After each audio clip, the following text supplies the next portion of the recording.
Hi everybody, Dr. Debunk back. I should stop saying that. Of course I'm back. To finish the pollution theory of aging, the last video I did last week was part one. Continuing on my quest to finish the 10 theories of aging. As a quick reminder, there's a lot of ways to break down human health. There's a minimum of 12 scientific fields that contribute to the understanding of human health, which means what makes you live the longest and the healthiest. How can you reduce the chance of disease to zero and die of old age, which is the goal of all rational people, to have great quality of health until the end. Sorry, my allergies are wacko. This has been a tough allergy year here in the Central Valley of California. It's been ongoing for 5 months. Anyway, so I clear my throat a lot. Sorry, I don't know how to get around this. It's annoying for you. But anyway, so the 10 theories define the speed of aging and the speed of your predisposition to disease. I know I said it, but it's good to hear it again. So if you violate these 10 theories of aging, each one adds to the negative consequences of you speeding up your aging and speeding up the predisposition to disease. Now, there's many other ways to do this, but people tend to get pigeonholed. If you talk to an exercise physiologist, researcher, that is the magic tool to ensure human health. Nutritionists, of course, it's good nutrition, but all of it contributes. So I went over the basic parts of the pollution theory of aging, but what I left out was food and mental health pollution. So, man, not quitting. That's what we're going to finish today. So the food is becoming a huge problem. America, since the 1960s, has progressively destroyed the food chain based on greed. There's a famous saying that all achievement that mankind aspires to do spring from greed and envy. And it is so true.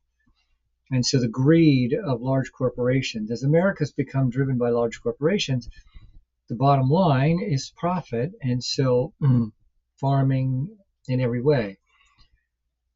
And so the amount of chemicals and pesticides and hormones and just crap that's sprayed on our food and then absorbed into our bodies, it's massive. If you just look at artificial substances that we've created with our wonderful technology, it's over 220,000. Artificial chemicals, pesticides, industrial waste products, it's endless. These have been created by mankind, and a full 25% of them are proprietary. That means they have private patents, and you can't even know what the substance is. Only the government has it privately on the patent site, and only they get to look at it. But nobody's looking at it. They don't care what corporations do. And so it's intense, and people, you see it all the time. You find certain foods you eat, and you get headaches, you get skin rashes, you don't feel good. It's so bad now that people in one meal, the consequences of this. I mean, nitrates is a huge problem with foods. I did a whole video on that. But I can tell you right now if nitrate's in a food, because I'll get a headache if I eat too much. Monosodium glutamate. And then there's a bunch of other ones that I won't even mention, but they're all like MSG that you don't feel good when you take them. And so there's something called, I forget what it's called, the Agency for Toxic Substances and Disease Registry. And so this is an agency, another government agency, supposedly protecting us, but they don't do anything to protect us. They're listing top substances that are of concern for human health that can be anywhere, but mostly in the food chain. Well, my impression, all of these can be in the food chain. Anyway, this is the top 275 of those 220,000 is top, but it keeps going in order of. These are the ones that have the most concern. So they're concerned about 275 substances, chemicals, things like arsenic, lead, mercury, vinyl chloride, polychlorinated biphenyls, benzene, and well, it goes all the way down to 275. So they're concerned about them. But are they really taking them out of the food? No. And so the major pesticides being sprayed in the foods, for productivity, because they want to kill all the insects that will destroy the crops and blah, blah, blah. It's unmanageable at this point. It really is. And so then, well, they have the organic side, but organic is fraud. It's outright fraud. Now, I'm not saying all organic pesticides are fraud, but you got to understand, and this one I can validate. I say this strongly because I have a patient, two of them, that have been in the business. Remember, I'm in the Central Valley and we're all farming. And he had a consulting business for 40 years to help farmers maximize crop production by what you spray and how you water and what you do. And they take a non-organic, a nasty pesticide, not DDT, but something like DDT. And then they just add to it food coloring or something ridiculous like that. And now it's relabeled organic. They will take the same stuff, minimally modify it. That's a benign modification. And now they say it's safe and organic. So your organic stuff is being sprayed too. Now, how much and how bad it is, I don't know how you can tell that. I would trust smaller farms than bigger corporate farms. See, corporations, they're basically evil. Corporations have destroyed the integrity of mankind because they've created a way for no accountability. The corporations at any level create a safe haven for people to behave badly and get away with it. The board of directors of Sears, Roebuck and Company, they took 10 years to bankrupt Sears, and they were sucking all the money out of it and racking up debtors, and all the debtors got creamed in the end. But did the board of directors keep making their $1 million salaries or whatever? Of course. And they're not responsible. So, and they do it on purpose. They will drive a corporation into bankruptcy and suck all the money out in the process, getting all their bonuses, and then they walk away because they're not liable personally because, well, we just run the company. We're not responsible personally. And it's catastrophic in something like the healthcare industry or the food industry. And that's what's going on. Everything I said to you is absolute truth. Corporations promote the wicked behavior of mankind. I mean, one day we can be very kind and generous, and another day I can be a mean prick. I'm not saying the people that are on boards of directors are psycho and mean, but it's a frenzy. The stock market epitomizes greed and envy. Anyway, and so that's why you can't trust the government agencies or the corporate agencies, what they say they're doing to protect you. If their lips are moving, they're lying. And it's just how it is. I'm not angry at them. I get it. If I didn't have any moral values, I would be right there with them. I don't know if I told you, but it's not published, but the truth is based on the repetitive behavior. If you want to know the truth about a human, just watch his repetitive behavior. So corporate America has morality. Oh, they absolutely do. And here's their morality. They have two fundamental principles they go by. One, if they don't get caught in a lie, it's the same thing as telling the truth. So it's not about whether you give right information or not. It's whether you get caught. And stupid corporations, the leadership, they get caught. The second rule is, if we as the public consumers are stupid enough to pay a high price for a product that's really junky, that's our problem. Why are we stupid? They usually put out enough information to let you know, but we're lazy and we do it. And the organic industry is that. If you're stupid enough to pay high price, case in point, And I did this on the nitrate, but I'll just review it. You know, nitrates, too much of them is a concern because they'll become nitrosamines, and nitrosamines are the worst carcinogenic substance in the food. And it's been a 50-year argument about what to do about it. We may have an answer now. You may be able to use high-dose antioxidants when you eat piggy, and so you can neutralize nitrates to not become nitrosamines, which is great for me because I'm genetically wired to love pig. If there's only one food, I want pig. If you said, Doc, we have safe cocaine, and you want cocaine or pig, I don't think it's, I want pig. I don't want your dumb coke. I just want pig. And so it's been a battle for me to not eat the stuff. So 10 years ago, they came out with nitrate-free pork. And it was like magical. It's like, well, how can you do that? Because you can't manufacture it and you can't preserve it. It goes bad. But at the same time, all of a sudden on pork labels, on everything from lunch meats to bacon, where they put the nitrates, you saw this little saying, no nitrates added except what naturally occurs in celery juice. Well, why would they do that? Because they had special farms that they concentrate the crap out of nitrate in the water, add it, and use that to water the celery. So the celery now hyper concentrates nitrates. Now they can turn it into a powder or an extract and then sprinkle it on the piggy and have the same amount that the fake stuff where they just add nitrate salt. It's the same amount, but now it's organic because they didn't put the nitrate in the water and concentrate it. The celery stalks did it. And the FDA allows this. Because who do they work for? The drug companies and the food companies. And so it's the same amount, but oh, guess what? You pay 30% more for the same, for nitrate-free bacon. It's way more expensive. It's the same crap. And why should the corporation be concerned? Because you and I are stupid because we don't do our homework, which is why Dr. Debunk's here. I'm doing it for you. Someday they're going to hate me so much. We'll see who shows up at my door someday. Anyway, for doing these videos, if I'm ever popular. But anyway,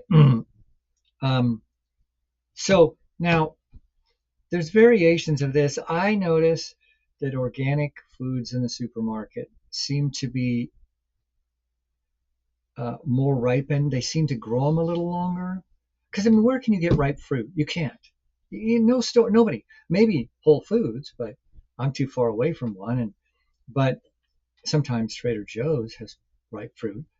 But they pick everything and harvest everything so soon. So it's a real problem. I don't know what to tell you to do. With food, you can wash it off, but it's inside. Well, I do know what to tell you what to do, and I'm going to tell you now. So the answer at this point, it's undeniably, all of us have to start growing gardens. You got to start growing your own food. You got to start to get heirloom seeds. You got to start to get non-genetically modified hoo-hoo Martian seeds. And there's so many ways they describe. But get real seeds, grow it yourself. If you can, get a little greenhouse, stick it in your backyard. I'm gonna have patients doing this. I have one lady. She's going to be the tomato lady. She's going to fill her backyard. She has track homes. Fill her backyard with tomatoes, and she'll sell them at the little farmers market that we have. But people need to. We tried to start this year. I had a giant 2,000 square foot garden, but it didn't work out. But anyway, we're still going to do something. Me, Racer Joe. I mean, I never thought I would like driving a tractor or doing anything like that, but there's value. Gardening adds mental health to you. Health, it does. So the only real answer is to start growing whatever you can and doing it in a practical way. It's relatively inexpensive. You can do it. You can do it on your porch. You can do it in pots. There's a different, and if you're really pressed, you can do. If you live in an apartment in the middle of a city, do microgreens. There's a whole thing about. I'm not going to get into microgreens, but it's a great thing, microgreens. Anyway, there's no way to tell if a farmer is using truly organic stuff, like using neem oil or vinegar dilutions to try to keep the bugs off. I mean, it's a tough one. But the worst foods of all, as far as getting into that, if you're, we're all still on store-bought foods, is milk and cereal. Just get away from it. Dairy products and cereal. You know, vegetables and fruits. You can at least wash them well and get rid of some of the residue stuff. But cereal is, I'm not real up on it, but it just seems to me the spraying and the amount of chemicals in grains is massive. It just, myself and the patients I have that just feel bad eating any kind of, even so-called organic cereal, you can't get away from it. So basically, food, it's basically fruits, vegetables, lean meats. That's what you eat. It's kind of a keto diet, and then you have fun intermittently, weekends, holidays, vacations. But anyway, I already talked about the water thing. So the food thing, the answer is gardening. There's no other way around it. And if you have the resources, you could probably find people that will garden for you. You can buy some of their stuff. That's what we're doing. We're going to get a little chunk of a cow that's grown grass fed from a family friend of ours that runs cow. And it always has 3 or 4 in the chute ready to be butchered. So, and then we're going to do chickens. I'm probably going to do that. I have a plan to do a couple hundred chickens, turnkey, take an hour a week. Anyway, back to pollution. I'm rambling. Mental health. So food is done. I need to keep this shorter. Mental health. Oh, that's a big one. So mental health pollution. What does that mean? It basically means, in summary, if you have these different belief systems, we all have belief systems, and you violate them, you are causing anxiety, depression, guilt, shame, anger, rebellion. So anxiety and depression are the biggest ones. I'm going to have to do, mental health is one whole category of the 10 categories of human health. So, but it's worth mentioning here as pollution, because what that really means is what I just said, that if you believe you shouldn't lie and you keep doing it, you're polluting your brain. It's a form of pollution, and it will increase your anxiety and depressive levels. Negative emotions ruin our lives, and I'll get into all this. I'm going to give you a whole psychological model of human health. I think it's the best by far in the history of modern psychology. For those of you that are Christians, it follows the same biblical thing of spirit, soul, and flesh, subconscious, conscious, and deep conscious. It's a model I put together reading many, many, many textbooks on the mind and psychology. But anyway, so the pollution is just, you're polluting yourself when you live against a way that you believe, whatever your belief system. We have a lot of goofy belief systems. They're not real. We have all these factoid beliefs, believing in things that aren't really true, and no one's been able to take it apart for you. But anyway, that you're really believing lies. And so the bottom line is, it's good for you to write out what you believe in life. What's your moral compass? Understand what that is, and then don't violate it. Don't go against what you believe. So, it's pretty natural the way humans are wired, no matter what society, that men and women were made to be married, and we're monogamous. We should be together, And I'm sorry, if you want to hate my guts, but homosexuality is an unnatural act. It doesn't mean you're a good or bad person.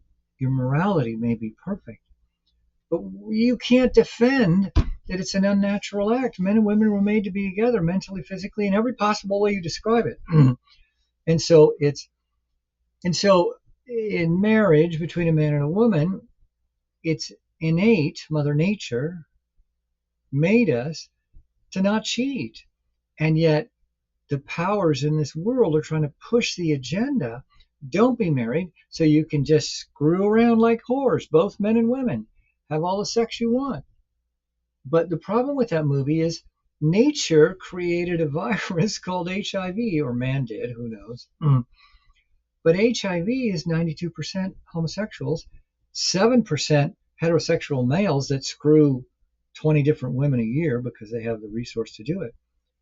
It's a disease of promiscuous sexual behavior. You don't hear that in the news, but that number's been the same for 30 years.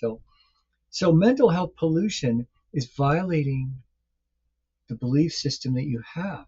Don't do it, because then your level of anxiety, depression, guilt, shame, anger, rebellion, take your pick. Mine is always rebellion. It's what I do. I don't get anxious or depressed, but when there's too much going on, I need to rebel against some authority. Look at Dr. Debunk. Look why am I doing this? Because I'm wired to do it. I don't like the idea that someday they're going to throw me in jail, which might be when the next pandemic comes. Because if I'm popular enough, they're going to try to make me shut up. And I'm not going to. And I've been thrown in jail before, so hopefully it won't be for too long.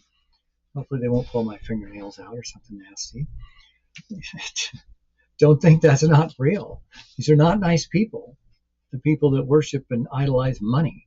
So don't violate. I mean, the bottom line is it's that simple.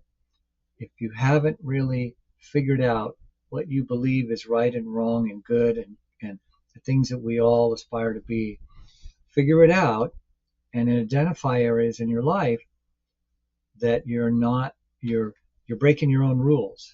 Don't break your own rules. Because if you do, you're polluting your mind. That's mental health pollution. So that's it.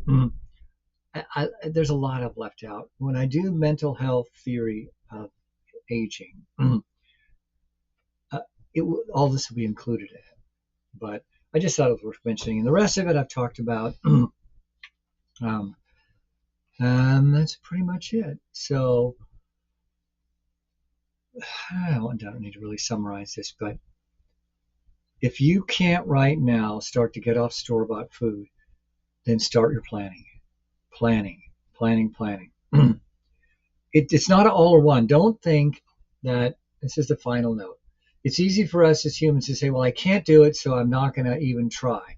No, it's if you can do 10% reduction of store-bought food, do it. If you can only grow pots on the balcony of your apartment and you can do 5 or 6 pots, then do it. It's valuable, every little bit you can do. Because you could take a apartment balcony and put a cover over it in the winter and make your own little greenhouse out there. So you can rotate crops at a large level and a small level. That's what we were trying to do with our 2,000 square foot garden that would be rotating through, but I don't have time. I thought I was going to. Anyway, I don't really like it anyway. It's okay, but I killed half of it. I don't even know what I did. Could not grow broccoli. Broccoli and me, can't do it. Broccoli hates me. That's my determination. Anyway, that's it. I'm Dr. Debunk. Thanks for watching.